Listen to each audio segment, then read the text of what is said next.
ახლა მოგიყვებით ყველაფერს, თითქმის ყველაფერს შიო მესამის შესახებ. გიჩვენებთ უნიკალურ ფოტომასალას, გაგაცნობთ ისტორიებს, რომლებიც აღსაყდრებამდე პატრიარქის მიერ განვლილ გზაზე ყველაზე მეწყვება. შეხვდებით მათ, ვისაც მოსაყოლი ბევრი აქვს. შიო მესამე, სრულიად საქართველოს კათოლიკოს პატრიარქი. ნახეთ მარია მოშხნელის ექსკლუზიურ რეპორტაჟში.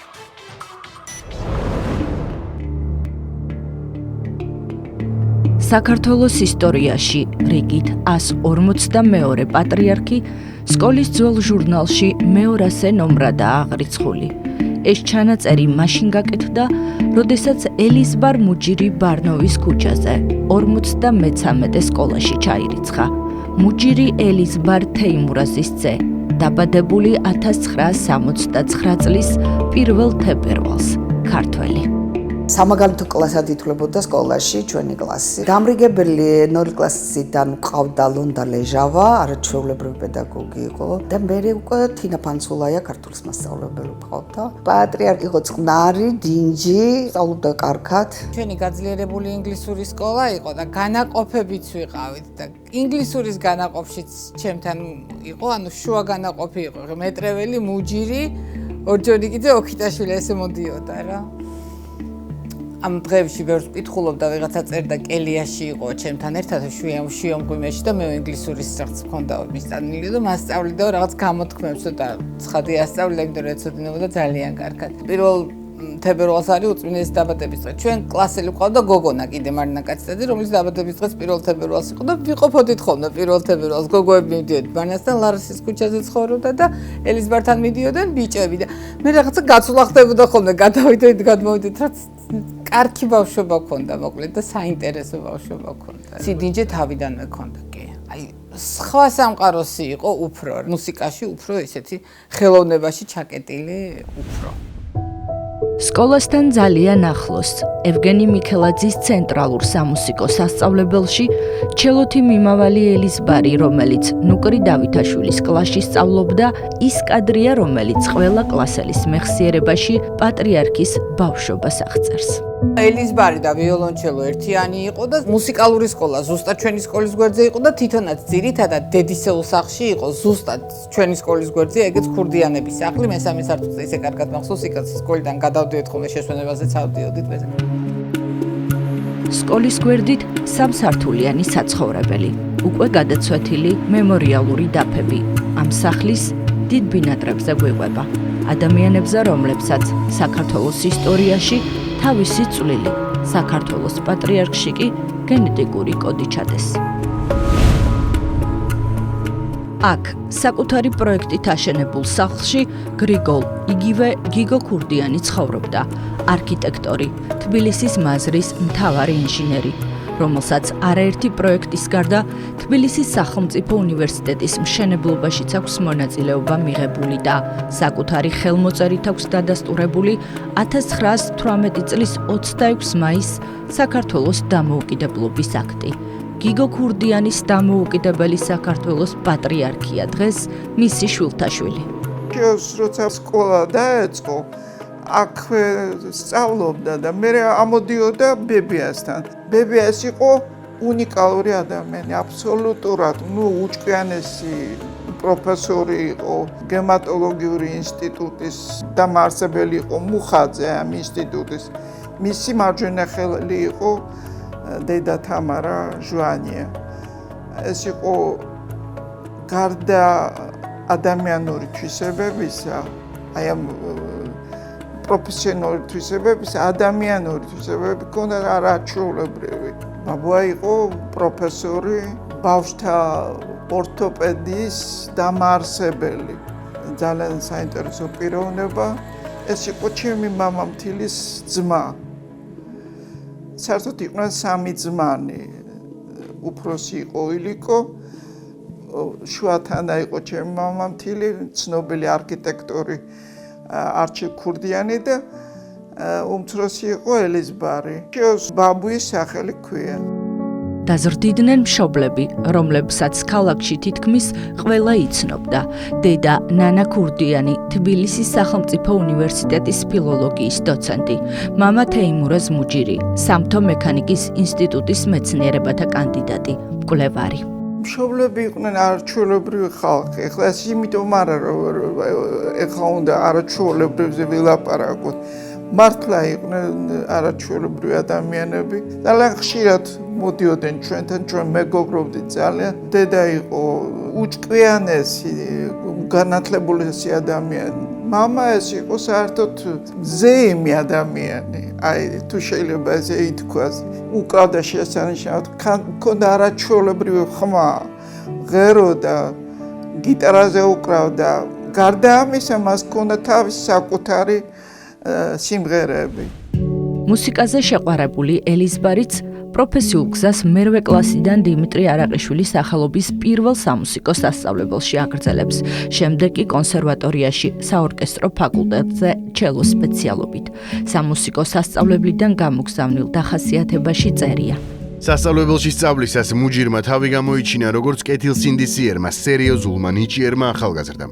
არაერთხელ მიიღო მონაწილეობა სხვადასხვა სახის კონკურსებსა თუ კონცერტებში. სპეციალისტების მაღალ შეფასებას იმსახურებს. მუჯირი აქტიურ მონაწილეობას იღებდა სასწავლებლის საზოგადოებრივ და მუსიკალურ ცხოვრებაში. მუჯირი ავტორიტეტით სარგებლობდა სასწავლებლის პედაგოგებსა და მოსწავლეებს შორის.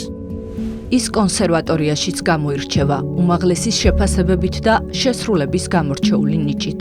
ცნობილ ჩელისტსა და პედაგოგს თამარ გაბარაშვილს 35 წლის შემდეგაც ახსოვს ჩელოს განსაკუთრებული ჟღერადობა ელიზბარის ხელში და დანაკარგი, რომელიც პროფესიამ განიცადა მისი წასვლით. იყო კონკურსი საინტერესო, რესპუბლიკური, არაჩვეულებრივი ჟური, მონაწილეები და დაუკრა. ხალხი გაგიჟდა, ისე მოეწონათ, ისე კაი ბიჭი, თან რა ლამაზია რა. სულ ესეთი თვალები ხონდა და რაღაც შინაგანაცაც თბილი, არ ვიცი რა სიტყვები არ მყოფნის. ხო და მიიღო პირველი პრემია. ორკესტრთან დაუკრა, ბევრი არ არის ისეთი ნიჭიერი და შრომელი და ყველაფერი ხელში ჰქონდა უკვე რა.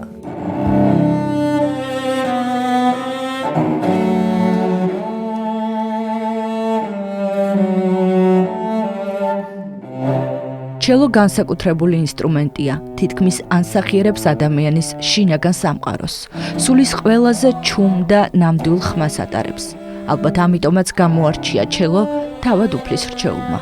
თუმცა ეს ერის კაცობაში, მისთვის მეოთხე კურსზე სულ სხვა ცხოვრება და გზა იწყება. გზა, რომელიც ტაძრამდე მიდის. გითხრათ რა, ისე უკრავდა, ისეთი ბგერა ქონდა, ისეთი ხა მუსიკოსი ვარ და კიდე გამომდინარე აღვიქვა მამას ყველაფერს რომ მთელ სამყაროს დაგანახებდა, მთელ მის შინაგან სამყაროს დაგანახებდა ამ ბგერებით და ამ შესრულებით. და ეს იყო ძალიან საინტერესო სამყარო. ერთხელაც კონსერვატორიაში მხვდება, ჩამოდის კიბეებიდან, მე ზევით ავდივარ. ღირინებ ჩემთვის რაღაცას და დათო რამდენი ხანია გეძებ რა დღეს თელი დღე გეძებო და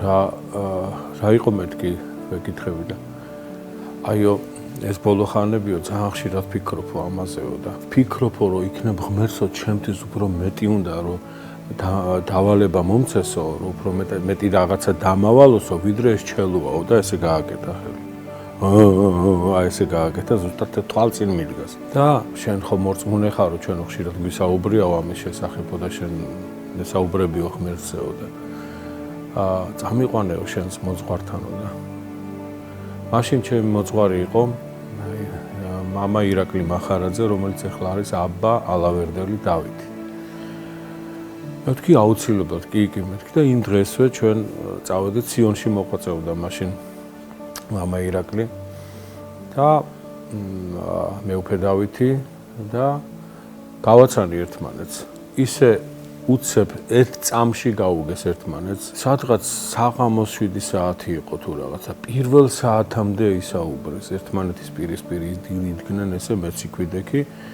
და და ბოლოს ძალიან დავიღალე და ვფიქრობ, როდის მორჩებით, ეხლა როდის მორჩებით. მაგრამ რა ვიცოდი, მაშინ რომ ღმერთმა შეახვედრა ორი ამხელა მეუფე ერთმანეთს. მცირე დრო გადისდა კონსერვატორიის რექტორი ნოდარ გაბუნია ელიზბარ მუჯირის განცხადებას იღებს სწავლის შეწყვეტის მოთხოვნით. მეოთხე კურსელი წერს, რომ ოჯახური პირობების გამოსურს ამორიცხონ სასწავლებლიდან. მაშინ თურმე პირადად დაიბარა რექტორმა და დიდხანს ცდილობდა გადაეფიქრებინა წასვლა ნიჭიერი ჩელისტისთვის, თუმცა ელიზბარი ამ დროს გულით და გონებით უკვე ღმერთთან იყო. ერთ მშვენიერ დღეს მოვიდა, გაკვეთილს ვატარებდი და ესო თამარა მას უნდა გითხარათ, რომ აღარ მოვალ. როგორ აღარ მოვალ მე? ხო, აი არ არის ეს ჩემი საქმე, დავიღალე, აღარ მინდა და სულ ზემოთ უყურებს და იქ რა, აი ღმერთია ჩემი სიცოცხლე და ცხოვრება და აი ღმერთი. მივთხარეთი, მაგრამ ხუნდა დაამთავრო, ხუნდა იმუშაო მე, მე ხო აი რატომ მუშაობთ? თქვი აბა რა ჩემი სპეციალობა, არა აი ღმერთი და აი ვაი მე ძალიან გამიკვირდა და შემეშინდა კიდევაც. ახლა გაიგეთ ეგ სათქმელი თურმე რატომ ამბობდა? კი, ეხლა გავიგე. ეხლა ყველაფერი გავიგე. ეს საერო ცხოვრების დასასრული და საეკლესიო ცხოვრების დასაწყისია. შიომღვიმის მონასტრის მორჩილი 1993 წლის 5 თებერვალს ბერად აღიკვეცება და უწოდებენ შიოს. ბერი შიო 1995 წელს დიაკვნად აკურთხეს. 96-მეთში კი სრულიად საქართველოს კათოლიკოს პატრიარქი ილია მეორე ბერ-დიაკონ შიოს მღვდლად აკურთხებს. მღვდელ მონაზონი შიო არის კლდისუბნის წმინდა გიორგის ეკლესიის წინამძღვარი. ანჩისხატის ტაძრის ღვთისმსახური, ნარიყალას წმინდა ნიკოლოზის ტაძრის წინამძღვარი. ბათუმის სასულიერო სემინარიის დასრულების შემდეგ კი 2001 წელს მოსკოვის ქართველთა სათვისტომოს წმინდა გიორგის სახელობის ტაძრის წინამძღვარია. პარალელურად წმინდა ტიხონის საღვთისმეტყველო ინსტიტუტში სწავლობს. 2 წელიწადში მღვდელ მონაზონი შიო საქართველოში ბრუნდება. 2003 წლის სექტემბერში აზრგანშრომებულმა ჩვენმა უწმინდესმა და უნეტარესმა ილია მეორემ, რა თქმა უნდა, წმინდა სინოდის წევრებთან ერთად მიიღო გადაწყვეტილება, რომ შექმნილიყო ახალი ეპარქია, სენაკისა და ჩხოროწყუს ეპარქია. და 7 სექტემბერს მოხდა გამორჩევა. სექტემბრის თვეში, 7 სექტემბერში ჩამოგზავნდა სენაკში უწმინდესი და უნეტარესი ილია მეორე წმინდა სინოდის წევრებთან, სამდელოებასთან, ახალგამორჩეულ მღვდელმთავართან ერთად და სენაკის საკათედრო ტაძარში მოხდა წარდგენა მეუფე შიოსი. ძალიან დიდი იყო მაშინ სიხარული, ეხლა რომ მასენდება დღევანდელ დღეს. მთელი სამეგრელო მოვიდა. ყვავილებით, მთელი რევლი, ეს არ იყო მარტო სენაკის სამრევლო. ყველა რაიონიდან ნახევარმა საქართველოს მოიყარა თავი, რომ აი ამ მოვლენის თანამონაწილეები ყოფილიყვნენ და რა თქმა უნდა დიდი სიხარულით მიიღო სენაკმა მეუფე შიო. სენაკში თეკლათის დედათა მონასტერში განისვენებს ილია მეორის სულიერი მოძღვარი შიო ძიძავა. არქიმანდრიტი შიო ძიძავა კი ღირსი ალექსი სენაკელის სულიერი შვილი იყო. წმინდანი ბერის, რომლის ცხოვრებაზეც დაიცვა პატრიარქმა შიო მესამემ სადოქტორო ხარისხი და რომლის სახელსაც ატარებს უწმინდესისა და უნეტარესის ინიციატივითა და ლოცვა კურთხევით გახსნილი სასულიერო სკოლა გიმნაზია სენაკში. სასწავლებლების დაარსება მე ვფიქრობ, რომ იმითაც იყო გამპირობებული, რომ მეუფე თვითონ ძალიან განათლებული ადამიანია და განათლებას აფასებს და მან იცის, რომ მომავალი ახალგაზრდების არის და ჩვენი სლოგანიც სკოლაში არის ასეთი მომავალი განათლებაშია. მეუფე ძალიან პროგრესულად მოაზროვნეა, მეუფე იცის თანამედროვე ახალგაზრდების საჭიროება. შესაბამისად ჩვენ აქ სენაკში ვაძლევთ ამის საშუალებას, რომ ენას ფლობდეს კარგად ჩვენი მოსწავლე. მართლმადიდებლურ სკოლა-გიმნაზიაში მოსწავლეები ყოველწლიურად იმარჯვებენ საერთაშორისო კონკურსებში. გაძლიერებულად ისწავლება ინგლისური ენა, STEM-ი, რობოტიკა. საქართველოდან NASA-ში პირველად სწორედ ამ სკოლის მოსწავლეები გაემგზავრნენ. განათლების მხარდაჭერა და სულიერი ცხოვრების გაძლიერება 23 წლის განმავლობაში ბევრი გაკეთებული საქმე დატოვა სენაკისა და ჩხოროწყუს ეპარქიაში მეუფე შიომ.